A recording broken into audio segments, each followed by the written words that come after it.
नमस्कार, आप देख रहे हैं न्यूज़ 24। मैं हूं आप सभी के साथ विपनेश माथुर और सबसे पहले आप सभी को दिवाली की शुभकामनाएं। और आज ब्रेकिंग विद एजेंडा में बात होगी जिसकी होगी अयोध्या 2022 में उसकी दिवाली। ये है सवाल।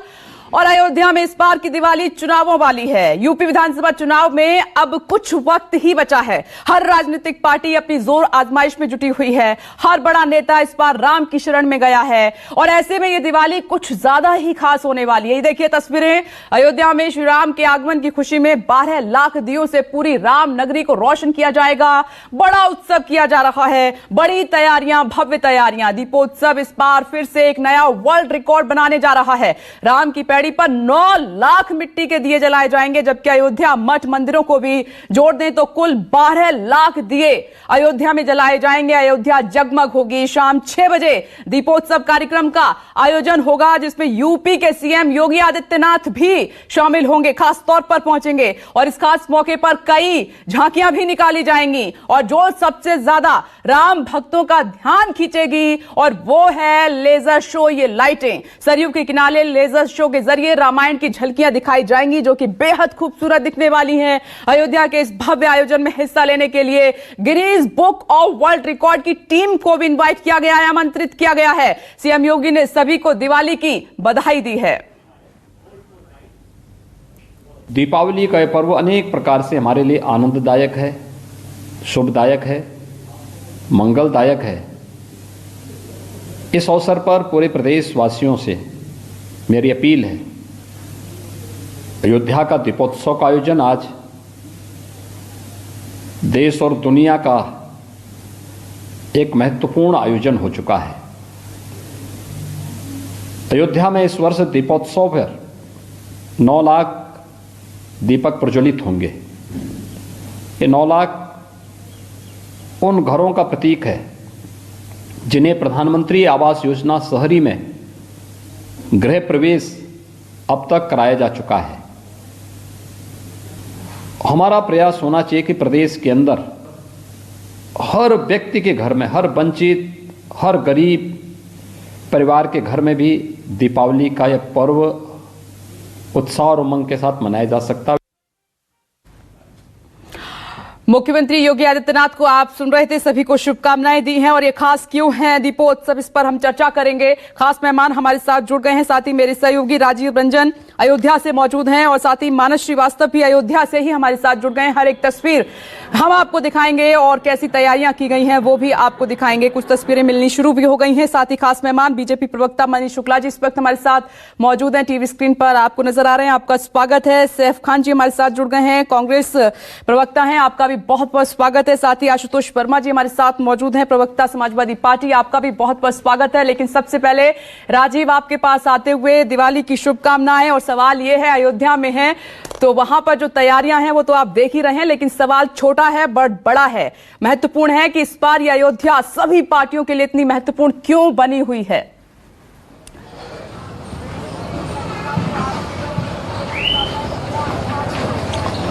विपनेश, दिवाली को आपको, न्यूज़ 24 के सारे दर्शकों को और न्यूज़ 24 के सारे लोगों को हार्दिक शुभकामनाएं। और इसके बाद बात दिवाली की ये है, कुल मिला के मैं बात अगर ये कहूँ कि 2022 के चुनाव के लिए विपक्ष चाहे कोई भी मुद्दा लेकर के आए, बीजेपी और योगी सरकार राम मंदिर और अयोध्या के इर्द गिर्द ही इस चुनाव को लपेटने समेटने की कोशिश करेगी, तो इसमें दो राय नहीं है। आप देखिए दिवाली के दिन आज के अगर कार्यक्रम की बात मैं करूं, 1:30 बजे के आसपास योगी आदित्यनाथ अयोध्या आने वाले हैं और उसके बाद पुष्पक विमान से जब भगवान श्री राम आएंगे, उनकी आरती उतारेंगे, उनका स्वागत करेंगे, फिर उसके बाद पूरे दिन तक यहीं रहेंगे, फिर दीपोत्सव में रहेंगे, रात्रि विश्राम यहीं करेंगे, कल सुबह हनुमानगढ़ी दर्शन करेंगे।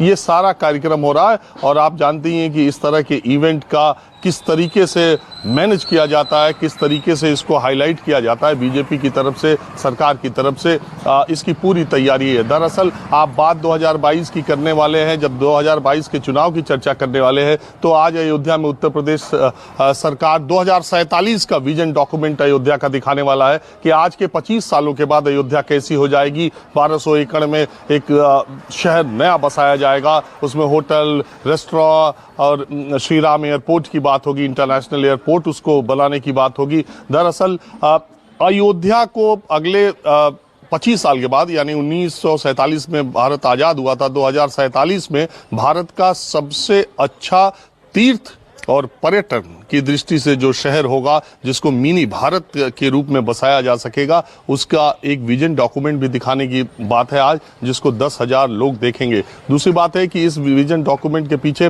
मैं आपको बता दूं, 26 जून को यह विजन डॉक्यूमेंट प्रधानमंत्री को वीडियो कॉन्फ्रेंसिंग के जरिए दिखाया गया था, तो उसको उन्होंने रिजेक्ट कर दिया था। उसमें अपने कुछ सुझाव दिए थे और अपनी कुछ बातें कही थी कि उसको शामिल करके दोबारा विजन डॉक्यूमेंट बनाया जाए। अब वो विजन डॉक्यूमेंट आज देश के सामने प्रस्तुत किया जाएगा।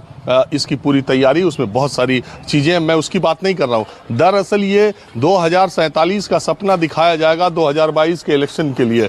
25 साल बाद पता नहीं दुनिया में कौन होगा कौन नहीं होगा, दुनिया होगी नहीं होगी, लेकिन अयोध्या कैसी होगी ये उत्तर प्रदेश सरकार और बीजेपी दिखाने का काम करेगी। दिवाली के मौके को उत्तर प्रदेश चुनाव से जोड़ने के लिए बीजेपी ने जमीनी स्तर पर बहुत तगड़ा कार्यक्रम भी एक बनाया हुआ है, जो मैं बता देता हूं। शहरी इलाकों में जिन लोगों को मकान मिले हैं, उनके घर भारतीय जनता पार्टी के कार्यकर्ता जा रहे हैं, ऑलरेडी सबके यहाँ जा रहे हैं। मैंने तो खुद देखा है कि जिन लोगों को योजनाओं का लाभ मिला, उनके घर जाके दिए भी बीजेपी की तरफ से जलाने के लिए कहा गया, और मुझे लगता है कि अगर वो नहीं जला पाते तो जाके बीजेपी वाले जला भी देंगे। तो ये दिवाली के दिन न सिर्फ दीपोत्सव जो आज आप देख रही हैं, छोटी दिवाली के दिन अयोध्या में, दिवाली के दिन वो जो शहरी इलाकों के प्रधानमंत्री शहरी आवास योजना के लाभार्थी हैं या दूसरे और भी योजनाओं के लाभार्थी हैं, उनके पास जमीनी स्तर पर बीजेपी के जो कार्यकर्ता हैं वो जा रहे हैं और इस दीपोत्सव को दूसरे तरीके से मना रहे हैं। उनको इस दीपोत्सव के जरिए अपने से जोड़ने का पूरा प्रयास कर रहे हैं। बात बेरोजगारी की करेंगे, बात महंगाई की करेंगे, बात दूसरे मुद्दों पर करेंगे, कोरोना की भयंकर महामारी की करेंगे। जब भी अब विपक्षी दल बीजेपी को, योगी सरकार को इन मुद्दों पे घेरने की कोशिश करेगी, योगी सरकार उसको वापस अयोध्या और राम मंदिर पर लेकर के आएगी। दिवाली इस बार आप देख रही हैं, मजेदार बात यह है कि जब उत्तर प्रदेश के नतीजे आएंगे उसके बाद होली होगी। होली गले कौन मिलेगा, और दिवाली जो आज है इसका पटाखा फूटेगा तो किसके हाथ जलेंगे और उसके घर में उजाला होगा, आगे देखा जाएगा। दिवाली के बाद आपने होली का भी जिक्र कर दिया है, दूर तक की बात कर दी राजीव आपने। मैं लौट रही हूं और मेरे सहयोगी मानस श्रीवास्तव भी जुड़े हुए हैं। मानस, सीएम योगी कितने बजे पहुंच रहे हैं वहां पर, कौन कौन आज अयोध्या पहुंच रहा है और आज अपनी आंखों से अयोध्या को कैसे देख पा रहे हैं, कैसी लग रही है राम की नगरी अयोध्या, और शाम तक तो तस्वीर बदल ही जाएगी पूरी तरीके से।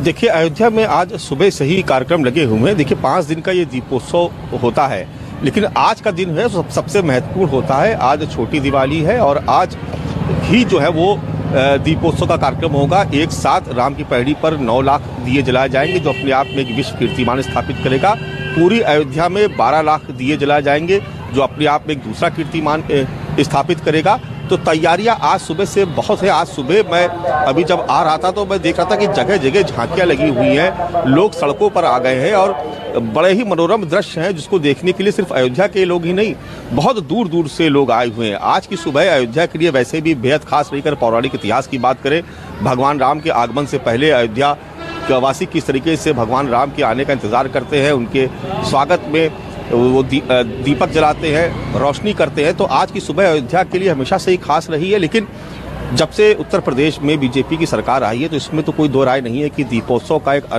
अनूठा और अभिनव प्रयोग अयोध्या को लेकर के किया गया और दीपोत्सव का कार्यक्रम किया गया, जिससे न केवल उत्तर प्रदेश के बल्कि देश और दुनिया के लोगों ने देखा और अयोध्या किस तरीके से भगवान राम के स्वागत के लिए तैयार की जाती है, जगमगाती है, किस तरीके का आयोजन होता है, क्या हमारा पौराणिक इतिहास रहा है, कितना प्राचीन इतिहास रहा है, भगवान राम का जीवन दर्शन क्या है, उनका चरित्र क्या है, उन तमाम चीज़ों को देश और दुनिया के लोगों ने देखा। तो आज भी उसकी तैयारी लेकिन चूंकि इस बार चुनावी साल है, चुनाव की तैयारियों में लगभग सभी दल उतर चुके हैं और आप देख रहे हैं कि ऐसा कोई भी दल, कोई भी नेता बाकी नहीं बचा है जो इस वक्त जय श्री राम का उद्घोष ना कर रहा हो, जो अयोध्या में आके परिक्रमा ना कर रहा हो, जो हिंदुत्व की बात ना कर रहा हो। क्योंकि अब तमाम सियासी दलों को लगने लगा है कि 3-4 दशक के स्ट्रगल के बाद अगर भारतीय जनता पार्टी हिंदुत्व के मुद्दे पर डटे रह करके और पूर्ण बहुमत की सरकार चला रही है, न केवल देश में बल्कि उत्तर प्रदेश समेत तमाम राज्यों में, तो उनको भी लगता है कि अब हमको हिंदुत्व की राह पकड़नी होगी। और इसी वजह से आप देख रहे हैं कि तमाम देश के जो सियासी नेता जो उत्तर प्रदेश में अपना वजूद तलाश रहे हैं, वो भी आज जय श्री राम का उद्घोष कर रहे हैं, वो भी आज जय श्री राम के नारे लगा रहे हैं। बात रही अगर अयोध्या की, तो देखिए अयोध्या में जब मैं कल से था यहाँ पे, कल सुबह से ही लोगों से बात हो रही थी, तो ये बात जैसे राजीव जी कह रहे थे, ये बात 100% इसलिए सत्य है क्योंकि कई लोगों से बात किया हमने, तो लोगों ने कहा कि कुछ भी हो लेकिन अयोध्या लगने लगी है, अयोध्या की जो रौनक जो प्राचीन काल में हुआ करती थी वो वापस आ गई है। तो लोगों से जब पूछते हैं कि आप, बहुत सारे मुद्दे हैं, महंगाई बहुत बढ़ गई है, डीजल पेट्रोल के दाम बहुत बढ़ रहे हैं, तो कहते हैं कि हाँ नहीं, सरकार को इस पर कंट्रोल करना चाहिए, लेकिन जिस तरीके का आक्रोश दिखाई पड़ना चाहिए वो नहीं दिखाई पड़ता। और शायद भारतीय जनता पार्टी आम लोगों की, ये तो है, इस नब्ज को समझती है, तो उसने उसको कस के पकड़ा हुआ है और उसको जितनी तेज वो दबाएगी उतना ही ज्यादा वोट बैंक उसके झोली में गिरेगा। और वो उसकी कोशिश है कि जब उसके हिंदुत्व के जो वोट बैंक है, जब उसमें तमाम प्रतिद्वंदी मैदान में उतर आए हैं जो आज हिंदुत्व का नाम ले रहे हैं या जय श्री राम का नारा लगा रहे हैं, तो उनको बीजेपी को उन लोगों से भी निपटना है चुनावी मैदान में। तो लिहाजा इस बार का जो आयोजन किया गया है वो बहुत ही भव्य और दिव्य है। पिछले तमाम अपने जो कीर्तिमान स्थापित किए पिछले 4 दीपोत्सव में, ये 5वां दीपोत्सव इस सरकार का मौजूदा कार्यकाल का जो अंतिम दीपोत्सव, ये तमाम पिछले कीर्तिमान तोड़ करके एक नया विश्व कीर्तिमान स्थापित करने जा रहा है, खास रहने वाला है। मैं मानस लौट रही हूँ, मनीष सीधा सवाल आपसे है, भव्य ये आयोजन है दीपोत्सव का, देश नहीं दुनिया देखेगी, एक नया रिकॉर्ड स्थापित होगा, कायम होगा, लेकिन नजर वोट पर है। बीजेपी जानती है कुछ भी कर लीजिएगा उत्तर प्रदेश में, लेकिन वोट अयोध्या से ही मिलेगा, राम की नगरी से ही मिलेगा, राइट? देखिए विपिनेश जी, सर्वप्रथम तो नरक चतुर्दशी और छोटी दीपावली को उसकी सबको शुभकामना। और जैसे अयोध्या में दीपक जल रहे हैं, ऐसा प्रकाश सबके घरों में पहुंचे, ऐसी मेरी मनोकामना भगवान से है। देखिए विपिनेश जी, आप तीनों लोगों ने विश्लेषण किया और विश्लेषण करना आप सभी पत्रकारों का अधिकार है, उसमें मैं नहीं चाहते हूँ। मैं 2-3 बातें कहना चाहता हूँ। 1989 में पालमपुर अधिवेशन के दौरान जब भारतीय जनता पार्टी ने पहली बार राम मंदिर को लिया कि हम मंदिर वहां बनाएंगे, तब से लेके आज तक हमारी तो आस्था वहां थी ही। हम ही थे जो कहते थे वहां मंदिर बनाएंगे, लेकिन सवाल तो उनसे होना चाहिए जो कहते थे कि नहीं ये राम काल्पनिक है, राम से तो तोड़ देना चाहिए, कांग्रेस के लोग। और जिला भक्त अखिलेश जी के पिताजी ने वहां जो किया था, सवाल इनसे पूछना चाहिए कि आज अचानक इनको क्यों राम याद आ रहे हैं। दूसरी बात मैं कहना चाहता हूं कि आस्था का केंद्र है अयोध्या, प्रभु राम का मंदिर बन रहा है और धर्म की दृष्टि, आस्था की दृष्टि के साथ देखने के साथ साथ अगर आप देखेंगी तो आज अयोध्या धार्मिक पर्यटन की दृष्टि से उत्तर प्रदेश ही नहीं पूरे देश का केंद्र बिंदु बन गया है। अयोध्या और उसके आसपास के जिले ही नहीं बल्कि पूरे उत्तर प्रदेश में इसके नाते से आर्थिक गतिविधियां बढ़ी हैं। आज तमाम लोगों के लिए रोजगार का सृजन हो रहा है। अगर हम अयोध्या की बात करें तो आज 25 साल का जो विजन डॉक्यूमेंट्स लेकर हम आएंगे, ये दूरदर्शी सोच का नतीजा है। ये भारतीय जनता पार्टी की सोच है कि हम हिंदुस्तान को अगले 25 साल, 50 साल और 100 साल बाद कैसा देखना चाहते हैं, उसका विजन लेकर आ रहे हैं। कोई 1.5 साल 2 साल की योजना बनाकर हम नहीं चलने वाले लोग हैं। और सब आज के पहले तो ये तुलना की जाती थी ना कि उस देश में 100 साल का विजन बनाया जाता है, उस देश में 50 साल का विजन बनाया जाता है। तो अयोध्या को 100 साल के लिए तैयार किया जा रहा है। अयोध्या में जिस तरीके से इंफ्रास्ट्रक्चर का डेवलपमेंट हो रहा है, उससे पूरे उत्तर प्रदेश में और पूरे देश में आज ये केंद्र में आया है और 500 साल इंतजार हुआ है इस दिन का। और अगर वो दिन आज आया है और इस दिन में दीपोत्सव के नाते से उस प्रकाश को अयोध्या और पूरे देश में फैलाने का काम योगी आदित्यनाथ जी की सरकार कर रही है, तो हमको लगता है कि सबको इसकी प्रशंसा करनी चाहिए।